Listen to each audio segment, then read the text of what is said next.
Alright, so we are settling down for the evening. Puppies have had their walk and their dinner. It's very hot out. It was about 94 degrees about an hour ago. 93 Fahrenheit. So that's about 33 degrees Celsius. It's hot. It's been hot today. Well, in this week's episode of Tales by the Tea Kettle, I thought I would go over some of the secondhand purchases that I have made since we bought the house. I had a conversation this morning with a friend of mine who sent me a clip from Instagram talking about the way in which modernity has seemed to have divorced itself from beauty. And I told her this is something I think about every day. Every time I pass an ugly street lamp, particularly the newer builds of houses, how the focal point has become the garage. There's no front porch. There's no inviting, welcoming space in front. It just seems to be the message of the house is this is where the car lives and the humans in the bit around the back.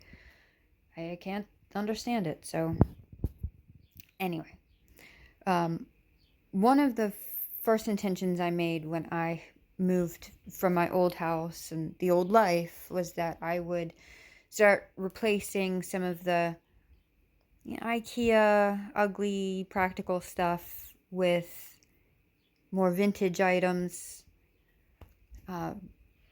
just having unique things in my home, beautiful things in my home. And it got me thinking about the whole concept of having beautiful things around you. That video that she sent me, that clip that she sent me, I just started thinking about how we've made beauty sort of optional when it really is, I don't want to say necessary, but it adds so much to your daily experience. Your environment shapes who you are. And that's why I wanted to have more unique items in my home. So that's what we're going to go over today. I will take you a walk through the house and show you some of those unique items that I have collected over the years. A couple weekends ago, my town held a citywide garage sale and yard sale, so I picked up several items there, and I've created this little corner that has gone from just empty to inviting and warm. I will show that to you, but I think we will get started out front and then just work our way through the house. Right, Sammy? Aunt Thisby? Sweetie. All right, so without further ado,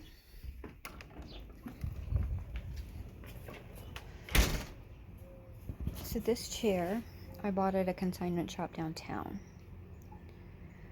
I really like the color. I don't know if you can tell from the video, but it's a light green color. It's wicker. And I just like that very unique shape to it. And then the plant stand next to it is something that I bought, again, downtown at a sort of a home decor shop that had a few secondhand items in it, and this is one of them. It has a marble top, and this is iron. And I just really liked the detail.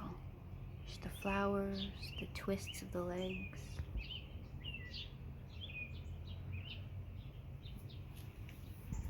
And I think together they make a lovely pair.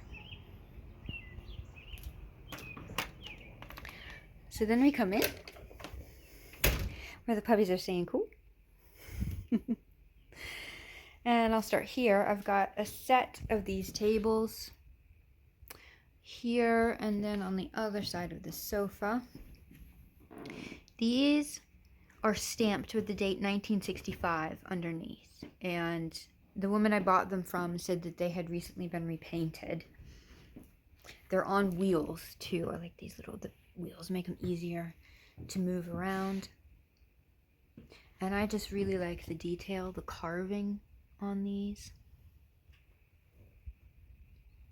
And I do like this sort of distressed look. I know it's, shabby chic, maybe going out of style, but, one of the things that I have always considered when home decorating is it doesn't matter what's in, what's out.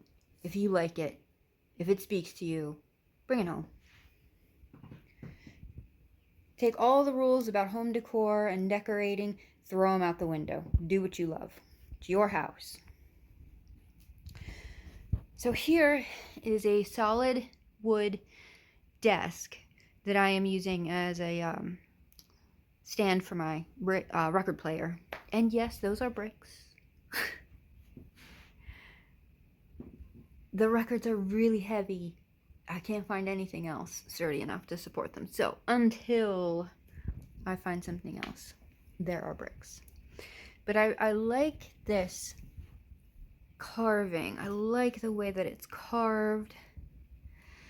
And because it's all solid wood, you don't have any of those cheap, rolly wheel things.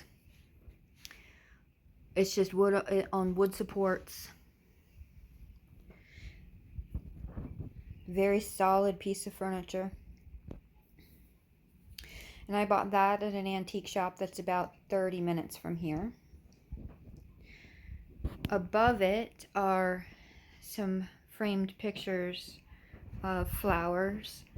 I love all things floral. So you will see in this house there's a theme of flowers, birds, butterflies. I just love it. I like bringing that bit of nature inside.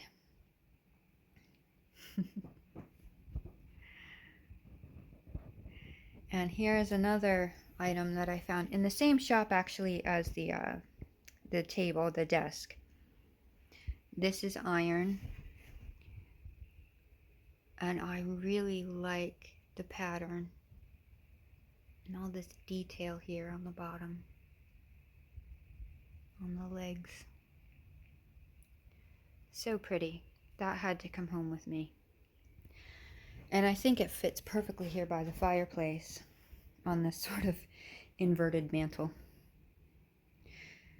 I really do like that. I do have quite a lot of old books. I won't go into all of them now. I will definitely be doing future videos on books that I'm reading or some of my favorites. I do get most of my books secondhand. I love old bindings. I think it just gives such a old world charm to the house. And there's one book in particular here that I want to draw your attention to because it ties into items in the kitchen that I have found. And I know this book is sort of making a comeback, if you will. I have seen this several times on different YouTube channels. And I think Edith Fulton would probably be surprised and maybe even delighted that her country diary has had such an impact in the 21st century. When I first found this book, actually, this was in a store in Virginia, in an antique shop in Virginia. I had never heard of it before. I just love the drawings, and I am drawn to old things, so that's why I picked that up. Oh, there's this mirror. This I found in a sort of a collectibles shop in a town that's about 45 minutes from where I live. And this is solid wood frame. And I just love this beautiful carving.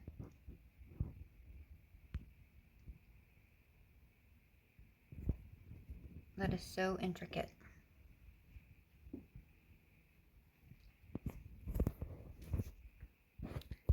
And there's a collection of more old books. The thing about built-in bookshelves that I like, which I was only able to find in older houses, was that I can display a lot of the beautiful books that I have. I have so many that have these gorgeous covers that just were sitting on a regular book stand, and I didn't have enough room to pop them out like that, so now I can display them. So here This corner was previously just empty, and I didn't really know what to do with it because this room, as you can see, I don't have a hallway. This house is very small. I don't have a hallway. This is a room that just sort of connects the other rooms together. I just call it a walkthrough. And I didn't really know what to do with this space. But at the garage sales a couple weekends ago, I found this rocking chair. And this is the gem of my collection so far. And you can see there's this carving down on the bottom. It's a glider style. And it is so relaxing. I had been wanting a rocking chair for ages. And I just never had a really good place to put one. So once I found this chair, it inspired everything else around it. I found this table at the garage sales. I just love the roses on top. This picture I found at a consignment shop downtown. That was $5. By the way, the rocking chair was $15. It's in excellent condition. I found this picture at the recent garage sales, and I think that was $2. And I have these drawings were done by a family member of mine. She's very talented. And as a gift, she sent me these sketches of Samson and Thisbe. So they get pride of place.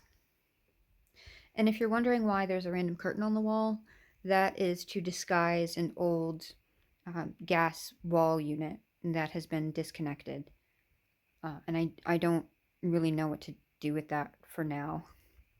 It's not a priority to get it ripped out and have the drywall redone or anything. So for now, it has a curtain on it. And then these candlestick holders I found downtown here, and they were, I believe they were $15 for the set.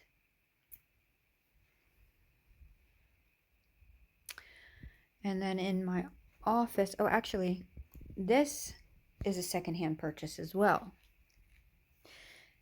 And I used to have more room in the apartment before I bought the house because, believe it or not, the apartment was much larger than my house.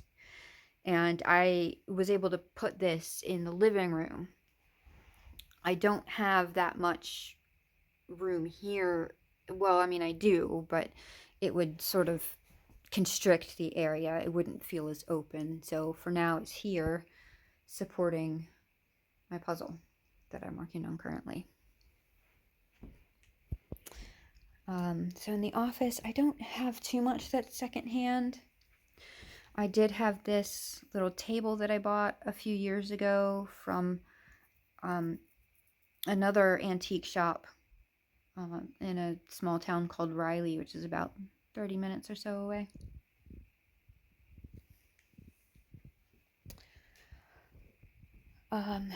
This bookshelf I bought secondhand.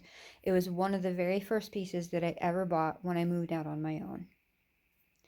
And it is real wood. It does show its age a bit, but that's all right. We all tend to do that after a while. The mirror above it was given to me by a family member, and she got it from another family member.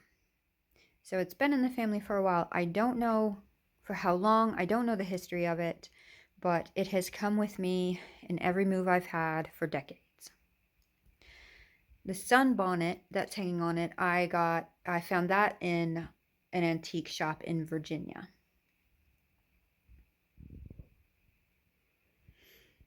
So I move into the kitchen, and there's this painting, which I found recently at the garage sales. And I really like the colors. I thought immediately that it would go well in here with the paint of the kitchen. And I just really like this combination. I'm trying not to get too much glare from the windows.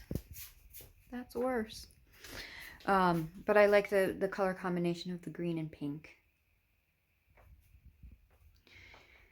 And then In here, I don't have too much that I got secondhand, but here are the tea tins that match the book that I just showed you, The Diary of an Edwardian Lady. And I found these here in Kansas. I found the book in Virginia, and I found these here in Kansas. And I want to say that this set cost about $20. It's 2 tea tins and a biscuit tin. I was absolutely delighted to find that. I did not know that there were items made for the book. So I just was really astonished to find something like this from a book that I found in Virginia. So that was definitely a treasure. And then on the windowsill here, these 2 glass vases I found outside of my apartment building by the dumpsters. When people would move, they had a tendency to just put things out by the dumpsters because they didn't want to deal with them. So I brought them in, I cleaned them up, and they the blue one catches the light and will shine a blue sort of a spectrum. I don't know, rainbow? Not really. It's all blue. But it's a very beautiful light, blue light that falls on the kitchen floor when the sun catches it. And I thought that was a good place to put them. So most of the large furniture I actually had to buy new because when I was setting up house, it was during the pandemic, and I couldn't go to the stores. I had to order everything online. Couldn't go shopping. So most of the large furniture I bought new, and then everything else have been added to through charity shops, yard sales, garage sales, antique stores, flea markets, things like that. So you really can create a unique space by shopping secondhand. Now I know thrifting has been a big thing recently, and I saw one post say something to the effect of, well, thrifting is just consumerism with a consciousness, with a conscience, not consciousness, with a conscience. And I thought, well, maybe that's not such a bad thing. But when I go out shopping secondhand, I'm not coming from any moral high ground. I do it for different reasons, one of which being a practical financial reason is that I've been able to decorate my home on a fraction of the budget that I would have needed had I bought everything new. So that's a big advantage. Thisbe is on kitten watch. We do this every evening. There are cats in the neighborhood that walk by, and it's her duty to bark at them and let them know that this is her house and they better not come any closer.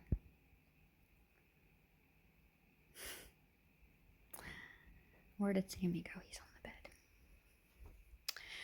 bed. The other reason that I like to shop secondhand is because you often will get better quality items than anything that you can buy new. I have bought so many things brand new from Target or Walmart or, Hobby Lobby, although they do have some nice things. It depends on the material a lot of times, but those things have broken within months or a year of buying them. And these antique items that I've had, there goes the neighbor's dog. These antique items, secondhand items that I've had, have been around for decades. They're older than I am. They're sturdy. And the other reason, going back to that topic of beauty that we were talking about, they're usually much more visually pleasing and interesting. I had to cut the video because two puppies were being very loud.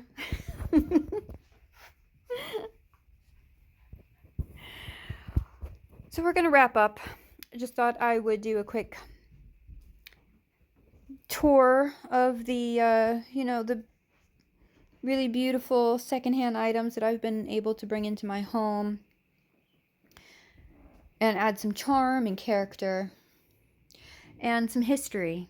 I think that's important too. I like things that you can imagine what their story is.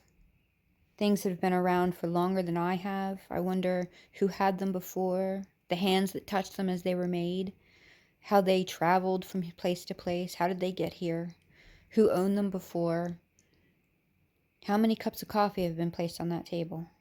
Things like that. I think that makes a piece much more interesting. So that is it for this episode. And we will probably go outside now that the sun is setting and it is a bit cooler. And we will see you next time.